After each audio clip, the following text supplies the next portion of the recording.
ব্যস্ত কিন্তু এই বানপানীত ব্যস্ত সময়তে আমাৰ নিজৰ কাজিৰঙাখন কিন্তু আমাৰ হাতৰ পৰা ওলাই যাবলৈ লৈছে। আপোনালোকে আচৰিত হ'ব ভিক্টৰ দাৰ এইখিনি কথা শুনিলে যে আমি বৰ্তমান সময়ত বানপানীত ব্যস্ত হৈ থকাৰ সময়তে আমাৰ পৰা আঁতৰি যাবলৈ বিচাৰিছে আমাৰ কাজিৰঙাখন।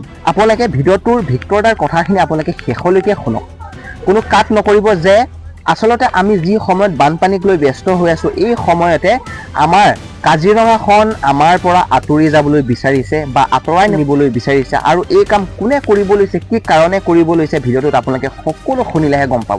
আৰু এই মন্তব্য মোৰ নহয়, ভিক্টৰ দাই সামাজিক মাধ্যমত প্ৰকাশ কৰিলে। তো আহকচোন আমি ভিক্টৰ দাৰ মুখেৰে শুনো। বানপানীৰ সময়ত এটা বহুত ডাঙৰ খেলা চলি আছে, মানুহে জানাটো উচিত, কাৰণ চবেই বানপানীত ব্যস্ত।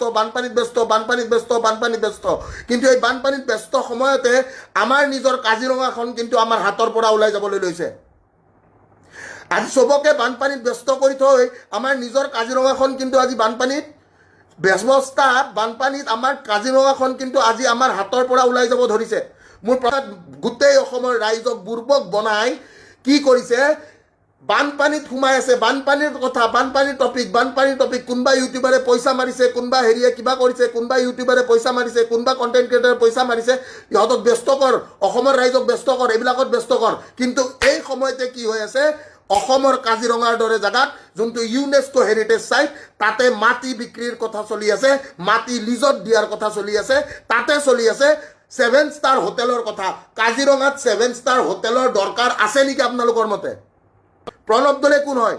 প্ৰণৱ দলেক যোৱা 12 জুলাই 2026 এৰেষ্ট কৰিছিলে। কিয়? বিকজ তেওঁ প্ৰটেষ্ট কৰিছিলে কাজিৰঙাত যোনটো লাক্সাৰী হোটেল বনাব, সেই কাজিৰঙাত লাক্সাৰী হোটেল বনোৱাৰ ক্ষেত্ৰত প্ৰণৱ দলে কি কৰিছিলে, প্ৰণৱ দলে মাত মাতিছিলে যে কাজিৰঙাখন ধ্বংস কৰিব নালাগে বুলি প্ৰণৱ দলে মাত মাতিছিলে। কোনে কোনে দেখিছিলে প্ৰণৱ দলেক? কোনে কোনে চিনি পায়? প্ৰণৱ দলেক কোনে কোনে চিনি পায়? আৰু প্ৰণৱ দলেক কোনে কোনে গম পায় যে প্ৰণৱ দলেক এৰেষ্ট কৰিছিলে যোৱা 12 জুলাই 2026? যোৱা 12 জুলাই 2026 তেওঁক এৰেষ্ট কৰিছিলে। আৰু এৰেষ্ট কৰিছিলে কাৰণ কাজিৰঙাৰ ইক'চিষ্টেমটো বচাবৰ কাৰণে তেওঁ মাত মাতিছিলে।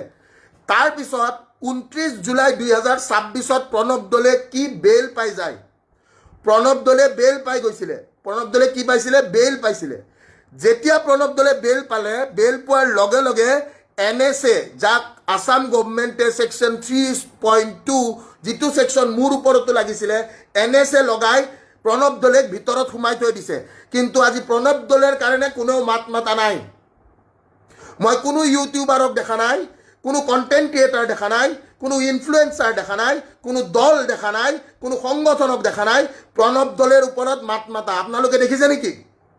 আপোনালোকে দেখিছে নেকি প্ৰণৱ দলেৰ ওপৰত কোনোবাই মাত মাতিছে? বেচেৰাক মিছাকে NSA লগাই সোমাই থৈ দিছে। কোনোবাই দেখিছে নেকি নে নাই দেখা? এজন ছ'চিয়েল এক্টিভিষ্ট। আজি সঁচা কথা ক'ব গ'লে আমি জেলৰ ভাত খাব লাগে। আজি সঁচা কথা ক'বৰ কাৰণে মানুহে ভয় কৰা হৈছে। আজি সঁচা কথাত, সঁচা পথত চলিবৰ কাৰণে মানুহ ভয় খোৱা হৈছে। কিয়? আমি গণতন্ত্ৰত আছোঁ নে আমি ৰাজতন্ত্ৰত আছোঁ? এটা ডাঙৰ প্ৰশ্ন মই অসমবাসী ৰাইজক সুধিব বিচাৰোঁ।